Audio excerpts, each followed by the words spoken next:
सत्य कबीर साहिब के चरणों में कोटि कोटि प्रणाम। राम राम, सत श्री अकाल, सलाम वालेकुम। उम्मीद है आप लोग अच्छे होंगे।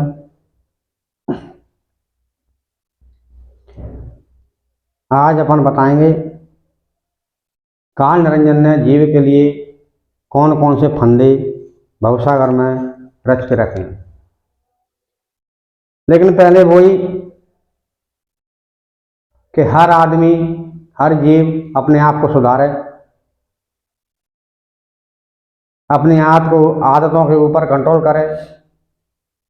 बीड़ी ना पिए, सिगरेट ना पिए, तम्बाकू ना खाए, गुटखा ना खाए, शराब ना पिए, मांस ना खाए। गुरु महाराज कहते हैं, साहिब, मीन मांस मद निकट न जाई और अंकुर भक्ष सो सदा कराई।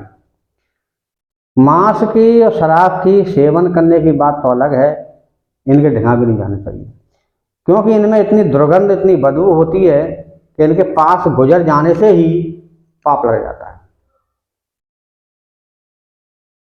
इसलिए साहिब चाहते हैं कोई भी जीव पाप का भागी ना बने,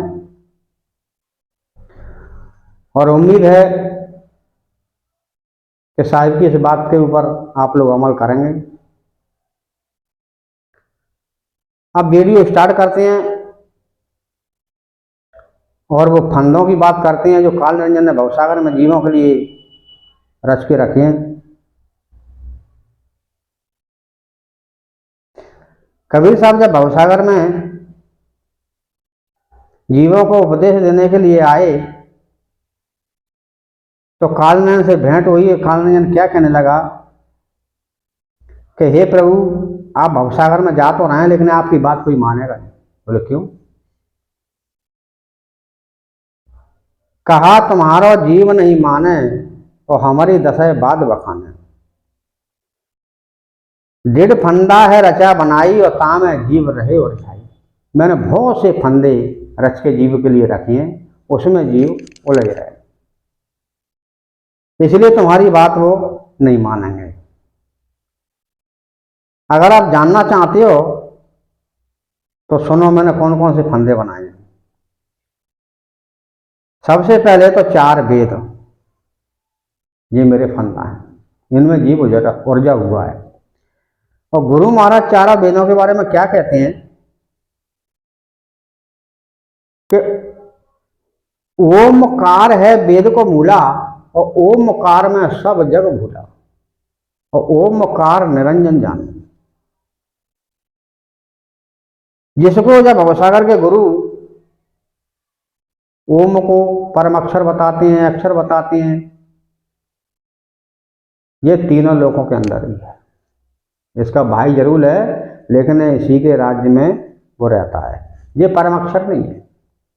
पार ब्रह्म परमेश्वर जो कबीर साहब ने अपने आप को कहा, वो निराकार है। निराकार से ही वो आकार रूप धारण करके जीवों को उपदेश देने के लिए आते हैं। इससे ज्यादा तो हम नहीं खोल पाएंगे, क्योंकि उसकी वजह है। अगर ये चीज हम खोलते हैं तो भवसागर में ऐसे गुरुओं के हाथ में ये चीज पड़ जाएगी तो जीव को बहुत जल्दी वो 84 भेज देंगे। जीव यही समझेगा कि सत्य मार्ग है, जैसे कि आज आप लोग समझ रहे हैं कि सबरे सत्य मार्ग है। खैर, ये बात अपन बाद में बताएंगे, पहले उसके जाल सुन लीजिए। तो 4 वेदों को उसने अपना जाल बताया। फिर वो कहता है कि 3 पुत्र, ब्रह्मा विष्णु शंकर, जो मेरे 3 पुत्र हुए, उन्होंने मेरी ही दिशा का, मेरी ही पूजा पाठ का विवरण भवसागर में जीवों से किया है। तीनों बहुबाजी रच राखा और हमारी डोर ज्ञान मुख भाका। तीनों ने ऐसी बाजी लगाई है कि हमारी दशा का बखान किया है। देवल देव पाखान पुजाई, तीरथ व्रत जप तप मन लाई। देवी देवता, पत्थर, तीरथ, व्रत, जप, तप, ये बोले मेरे ही जाल हैं। इस प्रकार से मैंने पूजा विश्व बल देव अपराधी और ये मत जीवन राखो बांधे। इस प्रकार से मैं जीवों को भवसागर में बांध के रखता हूं और इससे परे कोई नहीं। और सुनिए, यज्ञ, होम, नियम, आचार, और वो कहता है कि और फंद अनेक में डारा। गुरु महाराज कहते हैं कि निरंजन, जितने फंदा तूने रचे हैं, जे तक फंद तुम रचे विचारी और सत्य शब्द से सबे बिटारे। जितने फंदा तूने भवसागर में रखे हैं, मैं एक ही शब्द से सबको काट दूंगा।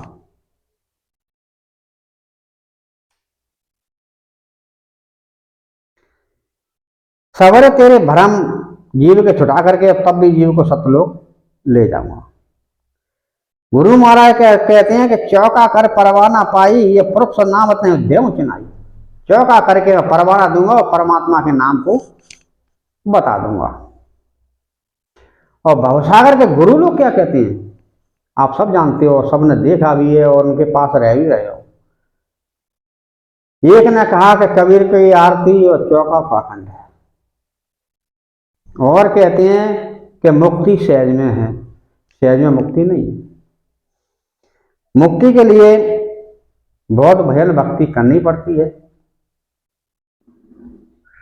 और उस गुरु को ढूंढना पड़ता है जो कबीर साहब ने सतलोक से भेजा है, वो भवसागर में मौजूद है। और कबीर साहब ने अपनी गद्दी की स्थापना जो की है, पिछली वीडियो हमने बताया है, और वो वैसे ही कार्य करता है जैसे कबीर साहब ने किया था, वैसे ही उपदेश देता है, वैसे ही जीवों को रहनी गहनी बताता है, और वैसे ही जीव भवसागर से पार हो जाते हैं। जीवों को लगता है कि ये मार्ग कठिन है, लेकिन कठिन नहीं है। चलने वाले के लिए कठिन है और ना चलने वाले के लिए बहुत कठिन है। तो काल निरंजन ने अपने फंदे गुरु महाराज को बताए और गुरु महाराज ने उनसे कह दिया कि मैं सारे फंदे काट के जीव को सतलोक ले जाऊंगा। अब गुरु महाराज से क्या कहता है कि प्रभु, अगर तुम सतलोक को जीव ले जाओगे तो फिर मेरा पेट कैसे भरेगा, क्योंकि मैं तो 1 लाख जीव रोज खाता हूं। तो गुरु महाराज कहते हैं कि तू जीवों को तपस्या पे जलाता है। तीनों युग जो तूने मांगे वो मैंने तुझे दे दिए। कलयुग तो तूने मांगा नहीं था। अब कलयुग में मैं ज्यादा से ज्यादा जीवों की मुक्ति करूंगा, लेकिन मानेंगे तब, और जीव मानेंगे ही नहीं, मेरे शरण में आएंगे ही नहीं, तो फिर मुक्ति कैसे होगी। तपस्या पर जीवों को जब जलाता है तो वो शिला जो है गर्म रहती है, लाल, जैसे अपन अग्नि में लोहे को लगा दो, लोहा एकदम लाल हो जाता है। उसी प्रकार से वो अग्नि की तपस्या 12 महीने 24 घंटे लाल रहती है, उस पर जीवों को जलाता है।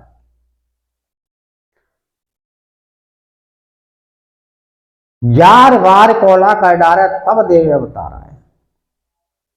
इतना जलाता है, इतना जलाता है, जब तक उनके अंदर से खुशबू उड़ती रहती है तब तक उसको वो ग्रहण करता रहता है। इसलिए गुरु महाराज कहते हैं ज्योत स्वरूप काल को हाई और कठिन काल ये छोड़ता नहीं। तो बोले तू जीवों को तपस्या कर जलाता है और जीव मेरे लिए पुकारते हैं, और ऐसा होता भी है। जीव जब तपस्या पर जलते हैं तो वो यही बात कहते हैं कि भाई हमने तो ये परमात्मा समझा, भगवान समझा, तेरी पूजा की, जप करे, तप करे, तीर्थ करे, दान करे, पुण्य करे, हवन करे, होम करे, यज्ञ करे, और ये तू क्या कर रहा है, ये तो हमें जला रहा है और भूंजे भूंजे के खा रहा है, हमारा स्वाद ले रहा है, तू परमात्मा नहीं हो सकता। उस तपस्या पर जलते हुए जीव आपस में बात करते हैं कि ये परमात्मा नहीं है, इससे बचने का उपाय ढूंढो। बोले अब क्या उपाय है, अब तो जला ही रहा है। बोले इससे अच्छा है कि परमात्मा की स्तुति करो, ये सो दोनों को भाव हो जाती है और वो परमात्मा की सब मिल करके स्तुति करने लगते हैं। अब देखिए, माँ पढ़ने लिखने की जरूरत नहीं होती, लेकिन जीव को इतना ज्ञान हो जाता है कि परमात्मा की स्तुति किस प्रकार से की जाती है। यहाँ तो एक एक शब्द के लिए ढूंढते हैं, फिरते रहते हैं। तो वो कौन सी स्तुति गाते हैं माँ, उस जलते जलते तपस्या में हम आपको 2-4 लाइन बताते हैं। स्तुति तो बहुत बड़ी है, वीडियो बहुत लंबा हो जाएगा, सुनिए।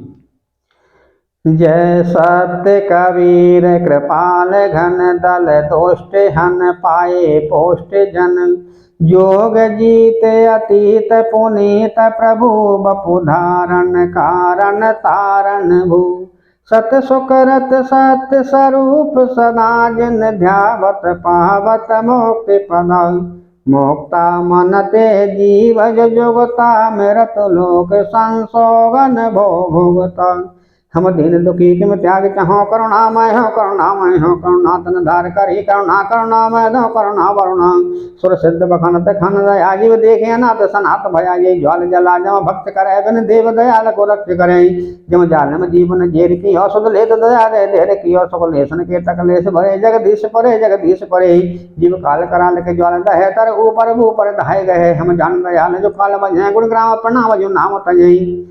इस प्रकार की स्तुति बहुत लंबी है, जीव वहां करते हैं तो उनकी जो स्तुति की आवाज निकल करके और सतलोक पहुंच जाती है। सतपुरुष महाराज इस स्तुति को सुनकर के, ये प्रार्थना को निवेदन को सुनकर के एकदम बेचैन हो जाते हैं और वो आवाज लगाते हैं, ज्ञानी जी कबीर साहब प्रकट हो जाते हैं। उनका नाम वो ज्ञानी जी है। बोले हाँ महाराज, क्या आदेश है? बोले झारी द्वीप चले जाओ, उस जगह का नाम झारी द्वीप है जिस जगह से काल रहता है, उसने वहां पूरे सतलोक का नक्शा बना करके रखा है। जो रामपाल के चेला कहते हैं कि हमने सतलोक देखा है, वो सतलोक नहीं है, वो काल की ही चाल है और साहिब का रूप धारण करके भी आ जाता है। और ये आया भी था द्वापर युग में, इंद्रमती के पास उसने साहिब का रूप धारण किया था, कल युग में भी किया है। जिसको नितिन बताता है कि मदन साहिब के पास 7 दिन कबीर साहब रहते, वो कबीर साहब नहीं थे, वो काल निरंजन ही था, क्योंकि उसका दूत जो आया था कालिंजर में, उसी को अपना उपदेश बताने के लिए वो आया था। अब इतनी रहस्य भरी बातें जिस भवसागर में कौन जानता है और कौन बता सकता है, आप खुद निर्णय कीजिए। तो साहेब ये बात सुन करके तुरंत चले आते हैं और आप जैसे भी साहेब वहां आए तपस्या पर, तो काल निरंजन उनको देख करके भाग जाता है, क्योंकि उसको अच्छी तरह से पता है कि जो मुझे मारेंगे। तो वो जाकर के पाताल लोक में जाकर छुप जाता है और साहेब सब जीवों को उस तपस्या से निकालते हैं और अपनी शक्ति द्वारा सबको ठंडा करते हैं। जीव सब शीतल हो जाते हैं, सारे जीव उनके पैरों से आकर के लिपट जाते हैं और कहते हैं कि प्रभु जहाँ तो बहुत दुख है, बहुत कष्ट है और ये कष्ट हमसे अब सहन होता नहीं है, इसलिए आप हमें अपने लोक को ले चलो। साहिब कहते हैं कि हमारे लोक में तुम ऐसे नहीं पहुंच सकते, क्योंकि अब तुम्हें पातक लग चुके हैं, पाप लग चुके हैं भवसागर, इसलिए तुम भवसागर में जाओ और मनुष्य शरीर धारण करो।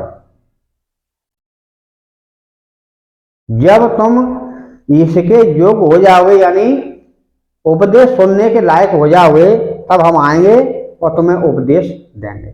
हमारी तुम बात मान लेना, हमारी तुम भजन भक्ति करना, तुम सतलोक पहुंच जाओगे। तो सारे जीव वादा करते हैं साहिब से कि ठीक है प्रभु, हम तुम्हारी आज्ञा का पालन करेंगे और तुम्हें छोड़ करके हम कहीं नहीं जाएंगे। जी भवसागर में आकर के गर्भ धारण करते हैं, माँ के पेट में आते हैं, 6 महीने तक उन्हें कोई होश नहीं रहता। जब 6 महीने के बाद उसमें होश आता है तो माँ वो क्या देखते हैं, 6 मास को भयज प्राणी और दुख सुख की मत सबे पहचाने। जब 6 महीने का गर्भ में हो जाता है तो फिर उसको दुख और सुख ये पहचानने की शक्ति आ जाती है। ओंधे मुंह झूले लटकनता, मैल बहुत ता कीच रहता। ओंधे मस्तक उसमें लटकता रहता है, वहां बहुत गंदगी बहुत कीच होती है। जठर अग्नि ता बहुत सतावे, संकट गर्भ ता अंत ना आवे। बहुत भयंकर अग्नि होती है, वो भी तपस्या से कम नहीं है, लेकिन उस दुख का अंत उसको कहीं से कहीं तक नहीं दिखता। मुख से बोल निकस नहीं आवे, करुणा कर मन में पछतावे। मुंह से बोल नहीं सकता और अपने आप के अंदर करुणा करके मन अपने पछताता रहता है। अर्जय सांस रोवे मन माही, और कौन गरम कर्मगत लागी आही। कि अब जी मैं कौन सी कर्मगत जो मुझे आकर के लग गई, जो इतना कष्ट मुझे सहन करना पड़ रहा है। करुणा कर मन में पछतावे, जो ही करीब कंठ कदर बिठावे। करुणा करके अपने मन में इतना पछताता है जिसकी कोई हद नहीं। ता दुख की गति कासों कहिए, कर्म उन्मान ता दुख सहीजे। उस दुख की गति गुरु महाराज कहते हैं कि मैं क्या बताऊं। पिछला जन्म जब सूझा भाई, तब जीव दिल में चिंता आई। जब पिछले जन्म की उसे याद आई गर्भ में, तब उसको बहुत चिंता हुई कि यार जी में क्या कर आया। स्त्री मित्र कुटुंब परिवारा, सुत नाती और सैन प्यारा। यानी स्त्री मित्र कुटुंब परिवार पुत्र नाती या सेना, वहां कोई उसको दिखती नहीं है। संगी सुजन बंधु और भाई, गर्भ के चीन परे नहीं कताही। गर्भ में इन्हें कोई उसको नहीं दिखता। महादुख सो गर्भ में पावे, और बहुत बैराग ही में आवे। गर्भ में जब इतना संकट इतना कष्ट होता है तो अपने हृदय में बहुत बैराग उत्पन्न होता है।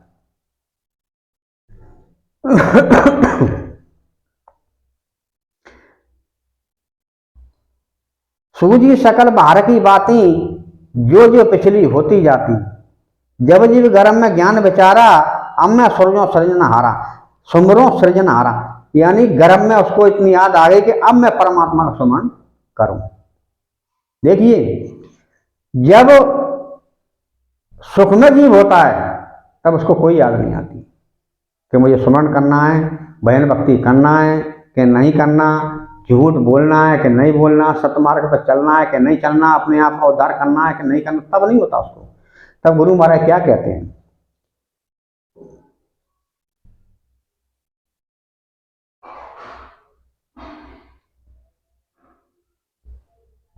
दुख में सुमरण सब करें, सुख में करे न कोई, और जो सुख में सुमरण करे दुख काहे को कोई। जब तेरे पास मनुष्य जन्म था तब तुझे सुमरण की याद नहीं आई, जब बहन भक्ति की याद नहीं आई कि परमात्मा कोई चीज है। अब जब तेरे ऊपर संकट पड़ा नरक में, तब तुझे सुमरण की याद आ रही है।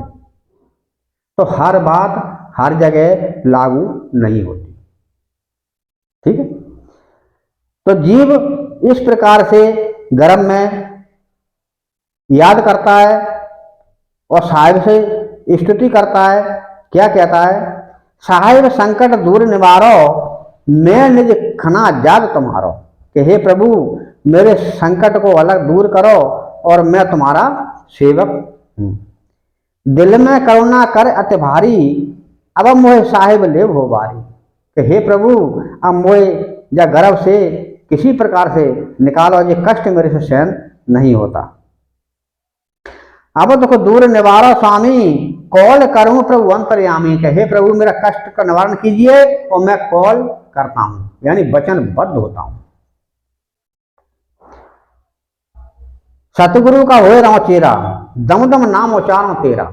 सतगुरु का चेला होकर के मैं हर दम हर घड़ी हर पल परमात्मा का नाम उच्चारण करूंगा। नित्य उठ गुरु चरणामृत ले हूं, वो तन मन धन नौछावर दे हूं। कि प्रतिदिन उठ करके गुरु का चरणामृत लूंगा और अपना तन मन धन नौछावर कर दूंगा। जो मैं तन से करूं कमाई और अधर माल में गुरु ही चढ़ाई। जो मैं अपने तन से कमाई करूंगा यानी उसका आधी कमाई गुरु के चरणों में अर्पण कर दूंगा। कुबुद्ध सीख काऊ नहीं मानू और हराम माल जहर कर जानू। अगर कोई कुबुद्ध बुरी सीख गलत सीख देगा उसकी नहीं मानूंगा, हराम की कमाई को मैं जहर के समान समझूंगा। लेकिन आज भवसागर में ये सबसे ज्यादा आंत भारी हो रही है। आप माल आए कैसे भी आए, हराम का आए कैसे भी आए, सट्टे से आए, जुआ से आए, दहेज का, किसी प्रकार हराम का होना चाहिए। ठीक है, तो ये हराम का माल खाना पीना ये अपने लिए, संतों के लिए कतई नहीं। कुल की त्यागू मान बढ़ाई, निर्मल ज्ञान एक संत सगाई। कि अपने कुल की मान बढ़ाई भी त्यागूंगा, एक निर्मल ज्ञान को ही ग्रहण करूंगा। रात दिवस ऐसे लवलाऊं और करत फुरत भक्त गुरु गाऊं। यानी चलते फिरते काम करते उठते बैठते गुरु के गुण गाऊंगा। दुख सुख परे सो तन से साहूं और भक्त टिड गुरु चरणन गाऊं। अगर दुख सुख मेरे ऊपर पड़ेगा उसे तन से मैं सहन कर लूंगा, लेकिन गुरु की भक्ति और गुरु के चरणों को हमेशा ध्यान करूंगा। पर त्रिया ताकू नहीं कोई और जननी बहन कर देखो सोई। यानी पराई स्त्री को मैं ताकूंगा नहीं, अगर देखूंगा भी तो अपनी बहन और माता के रूप में।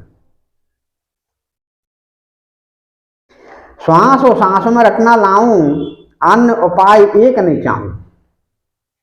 मैं सांस और सांस में ही रखना करता रहूंगा और कोई उपाय नहीं चाहूंगा। तन मन धन नौछावर देऊं और सतगुरु का चरणामत लाऊं। तन मन धन नौछावर करके मैं सतगुरु का चरणामत लूंगा। सतगुरु कहें सोई अब करे हो और आज्ञा लोप पाँव नहीं धरे हो। सतगुरु जो कहेंगे मैं वो ही करूंगा, उनकी आज्ञा की अवहेलना करके और कोई कार्य नहीं करूंगा। यही गर्भवास में कौल बंधाई, बाहर निकसो धूर निर्माऊ। ये गर्भवास में वचनबद्ध जीव होता है।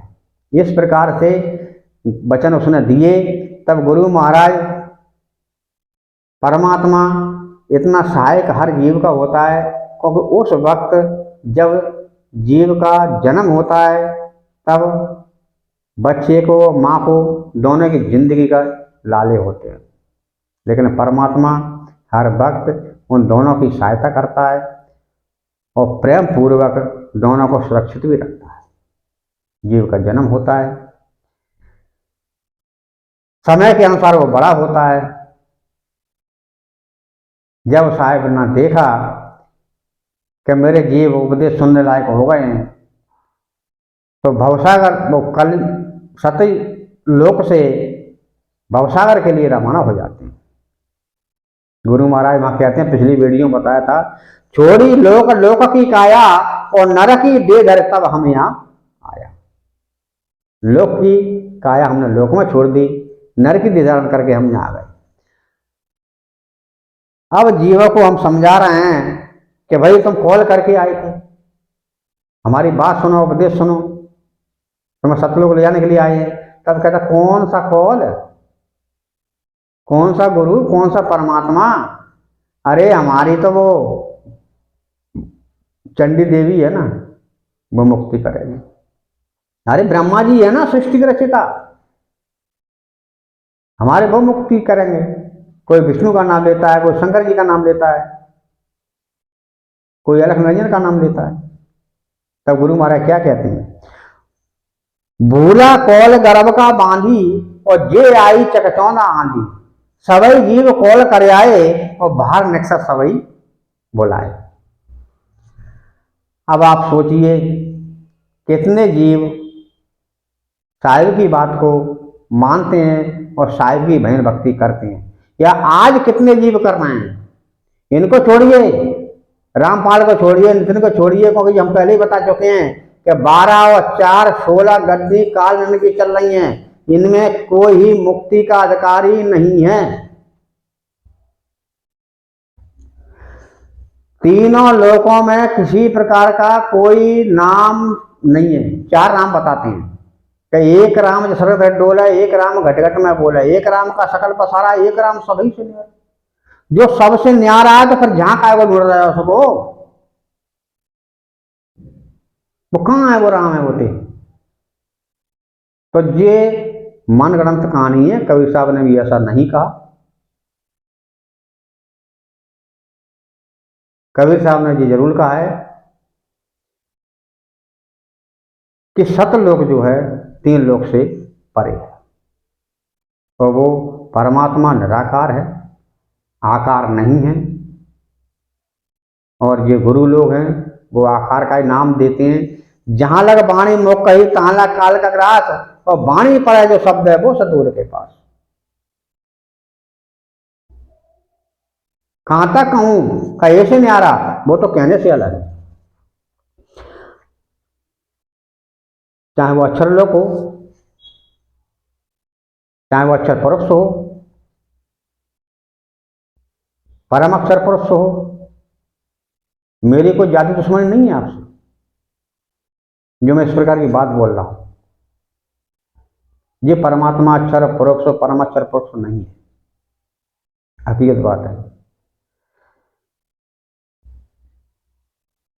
मैं तो ये बताने की कोशिश कर रहा हूं कि शायद कोई सत्य जीव भवसागर में अटका हो। साहिब कहते हैं साहिब सबका एक है, और साहिब का कोई एक, लाखन मदन कोग न कोट न मदन देख। आज की तारीख में लाखों करोड़ों कबीरपंथी हो गए, क्या इनकी मुक्ति हो जाएगी? नहीं होगी, क्योंकि काल निरंजन को साइन चाहिए, साइन लिखे हुए परमिट चाहिए, जो हमने पहले वीडियो में बताया था कि वंश छाप देखे जे साता, और ताय देख काल नभावे माता। जिसके साथ अंश की छाप नहीं है, नहीं है, उसको निकलने नहीं देगा।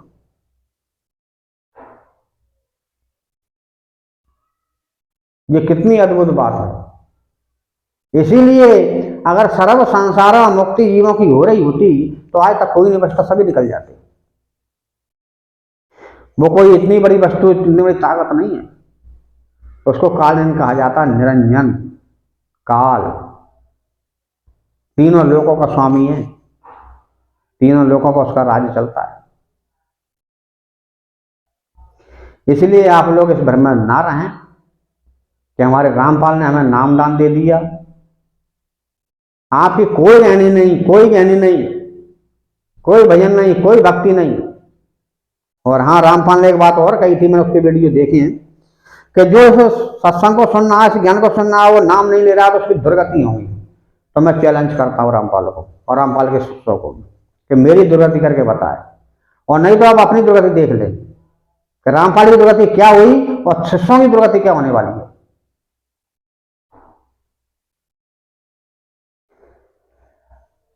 इतनी बड़ी बात कभी नहीं बोलना चाहिए, कभी साहब ने मना किया है। आपा थाप भला ना होई, वो आपा थाप गए सब रोई। कभी किसी को हल्के में नहीं लेना चाहिए कि हम बहुत बड़े ज्ञानी हैं, हम जगत गुरु है। काहे के जगत गुरु हैं भाई? तुम आओ, हम भंडारा करेंगे, हम भंडारा खिलाएंगे, इससे मुक्ति हो जाती है? कबीर साहब क्या कहते हैं, सुनो, मुकत न होवे नाचे गाएं, मुकत न होए मृदंग बजाएं, मुकत न होए साखी पद बोलें, और मुकत न होए तीरथ वे डोलें। नाचने और गाने से मुक्ति नहीं होती।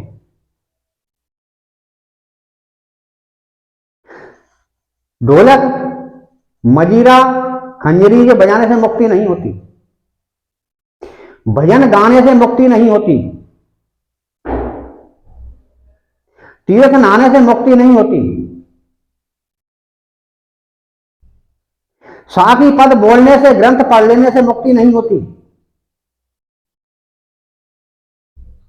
जो कि रामपाल ने सवरे ग्रंथों को उठा करके और ये बता दिया कि साहब जो ग्रंथों में लिखा है वही सत्य है, और गुरु महाराज तो कुछ और कहती। चारों वेद यहाँ तो ना ही सत्य पुरुष कहानियां, और वेद को तो मूल होना ही अखंड कथा कहानी।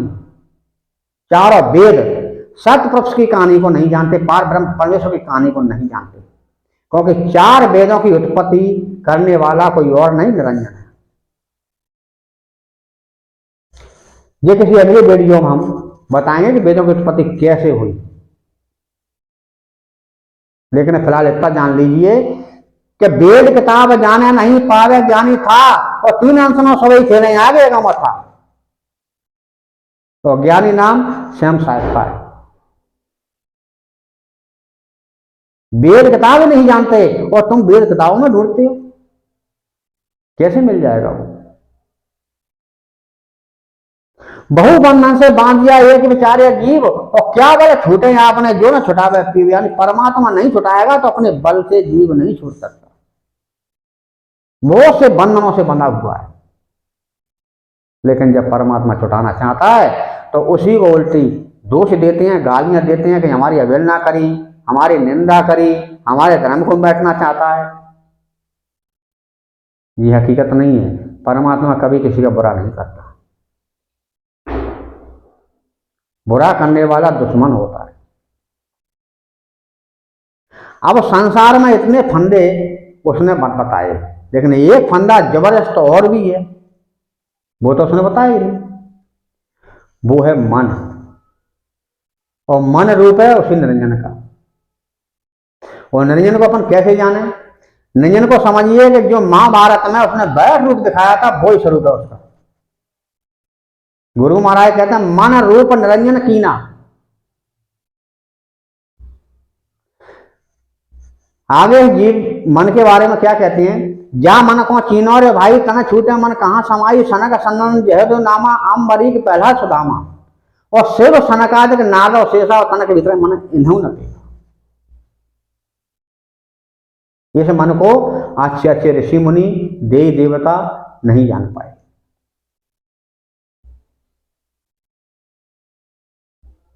कौन से गुरु में हिम्मत है कि मन को भी दिखा दे, वो बता सकते हैं? क्योंकि इन्होंने कोशिश नहीं करी, इनको गुरु नहीं मिला। ऐसा नहीं है कितने बड़े हो गए तो हम ये सोचना है कि साहब नहीं हम क्या जान पाएंगे, ऐसा नहीं। गुरु वही जो सत्य बतावे और गुरु को काम ना आवे, सारा सार निकाल दिखावे, वो गुरु है।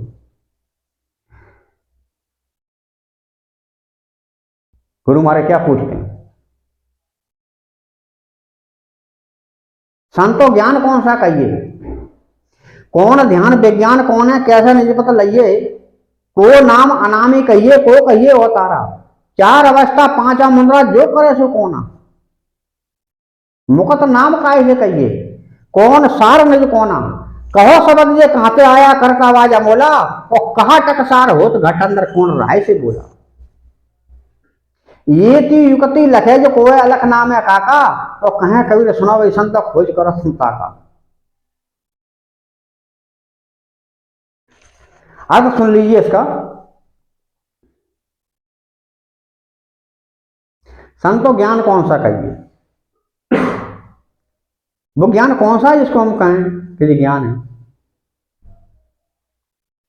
आप इस प्रकार से समझिए कि भोजन वो जिससे भूख बुझ जाए, और जिस भोजन से भूख नहीं बुझे वो भोजन नहीं, और जिस ज्ञान से मुक्ति ना हो वो ज्ञान नहीं। संतो ज्ञान कौन सा कहिए, कौन ध्यान विज्ञान कौन है, कौन सा ध्यान है जिसका हम करें? विज्ञान है वो क्या है, कैसे नहीं पता लगे? इसका पता जीव को कैसे लगेगा? लेकिन लगेगा। धरी कहूं ढूंढे कहूं बस ना आवे हाथ, और जो चाहो ने तत्व को तो भेजी ले ले साथ। धरी तो कहूं है, आदमी ढूंढता कहीं है, कैसे मिल जाएगी? अगर वो वस्तु चाहिए तो उसका जो भेदी है उसको साथ ले लो, हाल मिल जाएगी। बस इसीलिए कबीर साहब ने कहा है कि मोह को कहां ढूंढे बंदे, मैं तो तेरे पास हूं, खोजी हो तुरंत मिल जाऊं एक पल की ही तलाश में।